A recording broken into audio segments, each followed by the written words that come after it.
El Señor esté con ustedes. Y con tu espíritu. Lectura del Santo Evangelio según San Marcos. Gloria a ti, Señor. En aquel tiempo se acercaron a Jesús los hijos de Zebedeo, Santiago y Juan, y le dijeron: Maestro, queremos que hagas lo que te vamos a pedir. Les preguntó: ¿qué queréis que haga por vosotros? Contestaron: concédenos sentarnos en tu gloria, uno a tu derecha y otro a tu izquierda. Jesús replicó: no sabéis lo que pedís. ¿Sois capaces de beber el cáliz que yo he de beber, o de bautizaros con el bautismo con que yo me voy a bautizar? Contestaron: lo somos. Jesús les dijo: el cáliz que yo voy a beber, lo beberéis, y os bautizaréis con el bautismo con que yo me voy a bautizar. Pero el sentarse a mi derecha o a mi izquierda, no me toca a mí concederlo, está ya reservado. Los otros 10, al oír aquello, se indignaron contra Santiago y Juan. Jesús, reuniéndolos, les dijo: sabéis que los que son reconocidos como jefes de los pueblos los tiranizan, y que los grandes los oprimen. Vosotros nada de eso. El que quiera ser grande sea vuestro servidor, y el que quiera ser primero sea esclavo de todos. Porque el Hijo del Hombre no ha venido para que le sirvan, sino para servir y dar su vida en rescate por todos. Palabra del Señor. Gloria a ti, Señor Jesús. Qué grande es mi Dios, qué grande es tu amor, qué grande es mi Dios, por siempre a vencer, separaron las aguas, que tu pueblo salvó, Él nunca nos abandona, siempre quiere esperar, Él nunca nos abandona, siempre quiere esperar.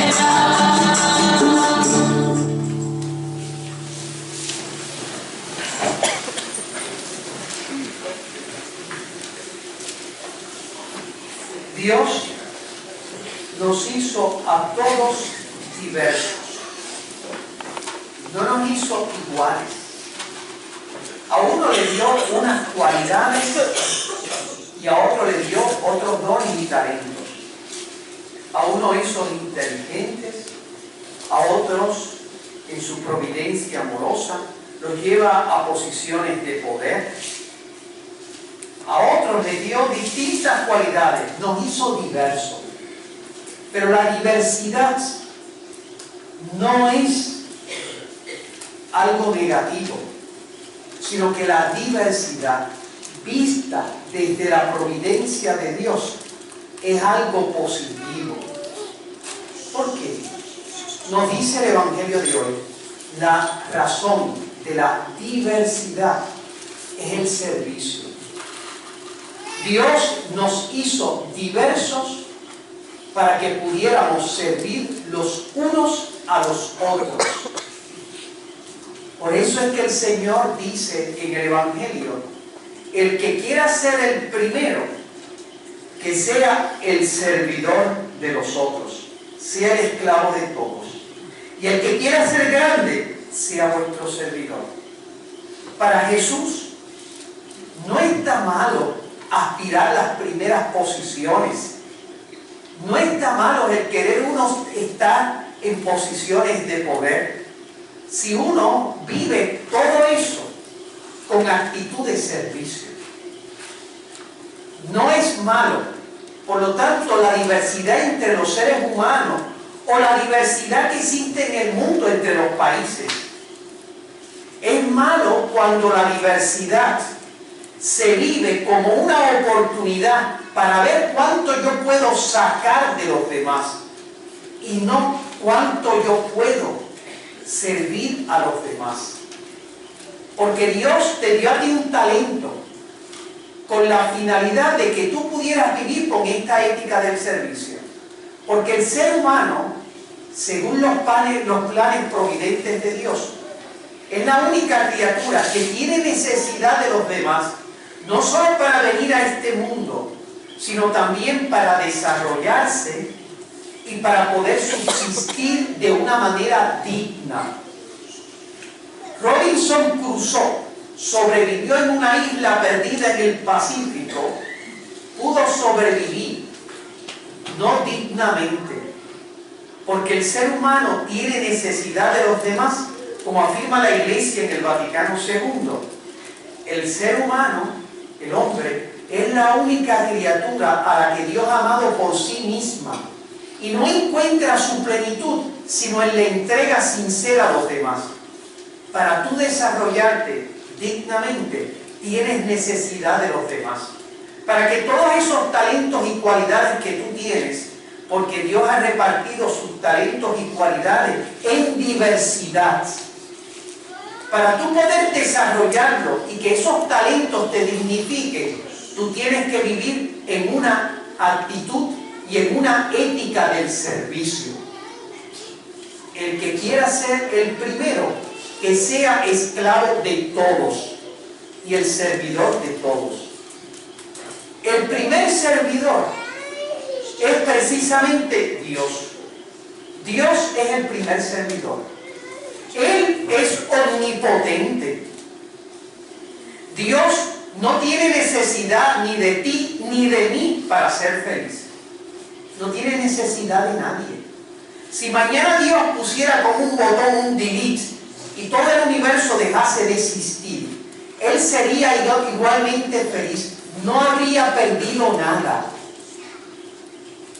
Pero la grandeza del Dios que se ha revelado en Jesucristo es que para Él ser omnipotente, para Él no tener la necesidad de los demás, es una llamada para servir. Es una llamada para ser feliz a los demás. Por eso es que el Señor dice, el Hijo del Hombre no ha venido a ser servido, sino a servir y dar su vida en rescate por muchos. Cuando Dios ve una miseria, Dios siempre piensa, no distinto a como actuamos nosotros. Y como aparece en la parábola del buen samaritano, pasó el sacerdote de la antigua ley, pasó el fariseo, y cuando vieron a esa persona en dificultad, problema a la vista, siguiente largo. Aquel samaritano, cuando vio una dificultad, pensó, ¿qué yo puedo hacer? ¿Cómo puedo servir? Así es la actitud del corazón de Dios, porque la cualidad más grande que tiene Dios no es que sea omnipotente, que lo es, no es que es la suma belleza, el sumo bien, que lo es, sino que es misericordioso. Ante la miseria, Dios nunca pasa de largo. Siempre Dios piensa, ¿qué puedo hacer para servir? Y por eso, esa tiene que ser la cualidad más grande que un ser humano tenga. La cualidad de servir. Y por lo tanto, cuando nosotros vemos cuál es la razón de tener un hijo, para servir. ¿Cuál es la razón de yo tener una esposa o un esposo? Para servir. De tener un amigo. Es siempre una oportunidad para servir. Porque la lógica del servicio es lo que dice el Señor en el Evangelio. Hay más alegría en dar que en recibir. Es la lógica del don que nos enseña el mismo Dios. Porque Dios es servidor de todos. Dios no es esclavo de nadie. Dios es servidor. Y su grandeza más grande es poder servir a los hombres. No por lo que va a sacar, sino por la alegría de dar. Y tú y yo, que hoy escuchamos este evangelio, y que es curioso, porque nosotros estamos viendo en nuestra sociedad que va a elegir a políticos a distintas posiciones de poder con absoluta libertad. Porque si algo yo les he dicho desde el principio, y la semana entrante cuando ustedes reciban la carta del párroco, que les voy a dirigir a todos ustedes, en la cual yo les voy a exponer todas las inquietudes que como sacerdote, y solo como sacerdote, tengo yo, sobre lo que tiene que ver sobre el plebiscito, y lo que tiene que ver sobre las elecciones generales. ¿Cuáles son las inquietudes? ¿Qué nos dice la Iglesia? y allí ustedes lo van a ver, es una invitación precisamente a una serena reflexión, a un discernimiento. Yo no te voy a decir, porque no es propio de la Iglesia Católica, el decirte por quién tienes que votar. Tú vas a elegir entre las 6 opciones en las elecciones generales, o no vas a elegir, porque tienes también el derecho democrático de, si tú no te sientes identificado con ninguna de las opciones presentes en las elecciones generales, no votar. Es tu derecho de manifestar con tu silencio tu protesta ante todo lo que se está presentando. Tú puedes elegir cualquiera de los 6 o puedes elegir no votar. Podrás elegir cualquiera de las opciones que se presenten en la consulta sobre el plebiscito, cualquiera de las opciones, sí o no al principio, o podrás elegir entre las 3 opciones que se te ofrecen, o ninguna de ellas, y simplemente decides no votar. Porque evidentemente yo no te voy a decir cuál tiene que ser la solución concreta a estas inquietudes que como católico tú tienes que tener en tu corazón, porque nuestra aportación a esta sociedad democrática y pluralista, nuestra aportación particular es nuestro modo de ver las cosas con una perspectiva y una plenitud diversa. Todo eso es lo que va a decir la carta del párroco, que está dirigida a todos ustedes, y que va a ser gratuita. Free. No hay que pagar un centavo. Evidentemente es una llamada a la reflexión y al discernimiento. Y es una llamada para que cuando tú vayas a elegir, a optar, tú puedas discernir en base a los valores en los cuales tiene que haber unidad del voto católico, aunque en las soluciones hay diversidad del voto católico. Hay unidad de valores y diversidad de opciones legítimas en esta sociedad democrática y pluralista que es Puerto Rico. El otro día estaban haciendo un ejercicio con un grupo de niños de 8 años, mayores de 8 años. Estos niños, en el Museo del Niño en San Juan, les estaban, invitaron a los 6 partidos que están inscritos, y ellos, los niños, les hacían preguntas. Ninguno de los partidos políticos utilizaban sus símbolos que utilizan en las elecciones generales, y ninguno se identificaba. Todos ellos utilizaban símbolos de distintos animales. Uno utilizaba un gatito, el otro un delfín, el otro un tiburón.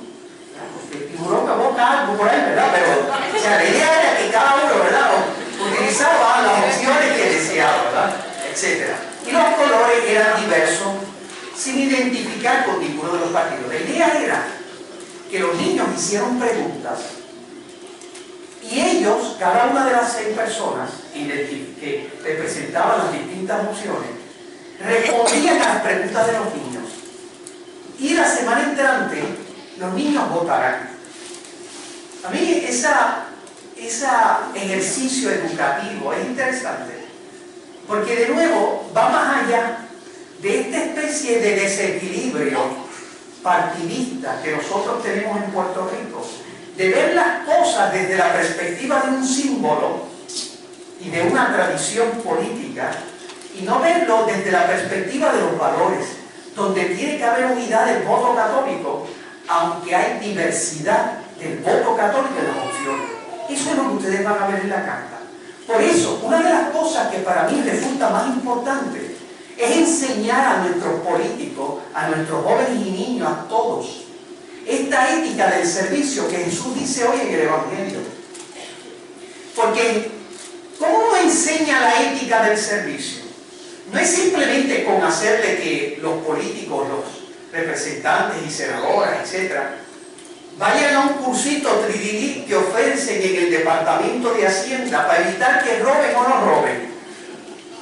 No. ¿Saben cómo se transmite esta ética del servicio que dignifica el corazón del hombre y que hace que la diversidad entre los seres humanos, algunos están arriba y otros abajo, sea una diversidad para el servicio? Yo soy médico porque hay personas enfermas y yo les voy a ayudar a servir. Yo soy de una nación rica y hay naciones en desarrollo. Yo tengo la obligación ética de servir. La diversidad querida por Dios no es algo negativo. Nosotros la hemos hecho negativa por nuestro egoísmo y por nuestro sentido de irresponsabilidad con nuestros hermanos. Por eso es que la Sagrada Escritura, en el primer fratricidio que se conoce en la historia, cuando Caín mató a Abel, la respuesta de Caín es precisamente la insolidaridad. ¿Acaso yo soy el guardián de mi hermano? Ese grito que surge desde el origen de la historia humana es todo lo contrario. Dios quiso que seamos distintos porque quiso que nos ayudásemos los unos a los otros. No está bien que el hombre esté solo. Le voy a hacer una ayuda semejante. Por eso, ¿cómo tú le enseñas a una persona la ética del servicio? Con ejemplos. Porque las palabras convencen, pero los ejemplos arrastran. Yo cuando pequeño, una de las cosas que más me motivaban, cuando yo era chiquito, cuando yo estaba en escuela superior, etc., yo me encantaba ser el presidente de mi clase, etc. Me encantaba y pensaba en ser abogado porque me fascinaba todos esos ejemplos que en la década del 70 se nos transmitía a través de las escuelas privadas. Yo estudié en una escuela militar. Se nos transmitía ejemplos que nos motivaban a nosotros el deseo de servir a nuestro país, servir a la nación. Cuando una persona entraba en lo militar era porque era una oportunidad para servir. Cuando una persona quería ser abogado o médico, es que puedo ayudar a los demás. Es tan distinto. Yo quiero ser primero porque quiero ser el servidor y el esclavo de todos. Es tan distinto el movimiento del Evangelio, donde la diversidad se hace don, no problema. Yo recuerdo haber leído un libro, ponía un libro de cuentos que se llama Focus. Libros de cuentos que nos hablaban de historias de la guerra civil y nos hablaban de historia de la guerra de independencia de los Estados Unidos, la guerra civil de los Estados Unidos. Yo me acuerdo que a mí siempre me impresionó un cuento, esta historia real, de un hacendado del estado de Virginia.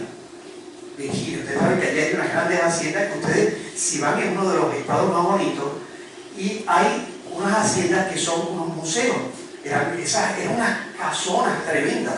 Y este hacendado rico decidió entrar en el ejército continental. Claro, quien entraba en el ejército continental le cautivaban, le cogían la casa. Y su casa fue convertida en un cuartel del ejército inglés. Durante la guerra, en un momento las tropas continentales, las tropas norteamericanas, rodearon la casa donde estaban los ingleses. Y él pensó, en el cuento se veía cómo lo impresionado que estaba él, tenía que bombardear su casa, porque era lo conveniente para la causa libertaria de los Estados Unidos. Y los soldados pues dudaban, le decían, Señor, bombardeamos su casa. Y él dijo, bombardéanla y destruyanla hasta que quede en tierra. Al final, cuando termina la guerra, contaba la historia, él terminó pobre, no tenía nada, todo lo había perdido en la guerra. A mí ese ejemplo, esa historia, siempre me impresionó. Porque cuando una persona entiende su vida como servicio, no se queda a pensar en consideraciones, cuánto yo sacaré, perderé lo mío. No, uno no tiene consideraciones, las campanas que te suenan en el corazón, es pensar cuánto yo puedo ayudar con lo que yo voy a hacer. Esas campanas que llevaron a los apóstoles a dejar casa, familia, esposa, hijos, por Jesús y el Evangelio, a morir en una tierra tan lejana donde murió Santo Tomás, que murió en la India predicando el Evangelio, o Santiago apóstol, que está enterrado en Galicia, hasta allá llegó él. hasta los confines del mundo antiguo. O San Pedro, que murió crucificado lejos de su tierra, como era morir en Roma. Y cuando uno va viendo eso, uno dice, esta gente que estaba pensando, tal vez no estaba pensando en lo que piensan nuestros jóvenes. Carreras cortas para sacar más chavos. A veces pensamos así. No estaba pensando en lo que a veces piensan nuestros políticos de todas las tendencias. Porque aquí nadie puede decir, ¿verdad? ¿Cuánto yo voy a tener de sueldo? Mire, cuando yo miro la casa, ahora que estamos teniendo biografía de dos de las figuras más importantes de la vida histórica y política de Puerto Rico, que fue Luis Muñoz Marín y Luis Ferrer, leer la vida de estas dos personas, uno queda impresionado de que estas personas salieron en situaciones comprometidas económicamente. Don Luis Ferrer, ustedes saben que cobraba un peso, un solo. Acá de coger el micrófono por ahí. Él está muerto. Ay, Dios mío, todo lo que me pasa por la mente. Es de volviendo a casi tu rival. Mire, don Luis, cuando entró a la gobernación, cobraba un solo dólar. Los que son de aquella época, los que nacimos, pues no recordamos, pero ustedes saben que esa es la historia, cobraba un dólar. Él tenía una serie de empresas que las puso bajo la administración de su hermano. Casi las perdió, todas, porque su hermano las administró incorrectamente. Casi terminó en la miseria, casi.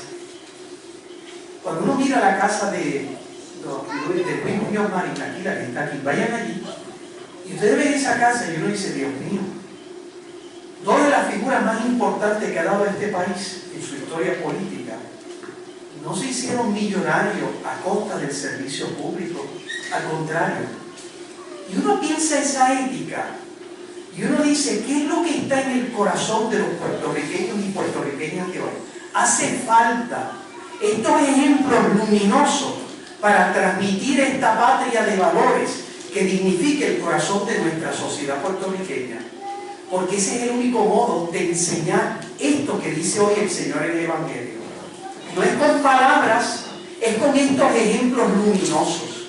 Ojalá que la Virgen María, nuestra Madre, dense en cuenta que cuando ella se autodefine, ella no se autodefine por ser inmaculada, no se autodefine por ser la Madre de Dios, no. La simplicidad con que ella dice, ¿quién soy yo? He aquí la esclava del Señor. María se autodefine como servidora. Y si ustedes miran todas las escenas donde ella sale, todas, cuando fue a visitar a su prima Isabel, cuando en un momento va a ir en busca de su hijo, al que decían que no tenía ni tiempo para comer, o cuando ella va a las bodas de Caná, o cuando ella aparece por último en la Sagrada Escritura, que es que estaba con los discípulos allí en oración con ellos, ayudándoles muchas veces, siempre ella aparece sirviendo, porque la grandeza de María es que ella fue la primera, porque fue llamada a ser la servidora de todos. He aquí la esclava del Señor, hágase en mí según tu palabra.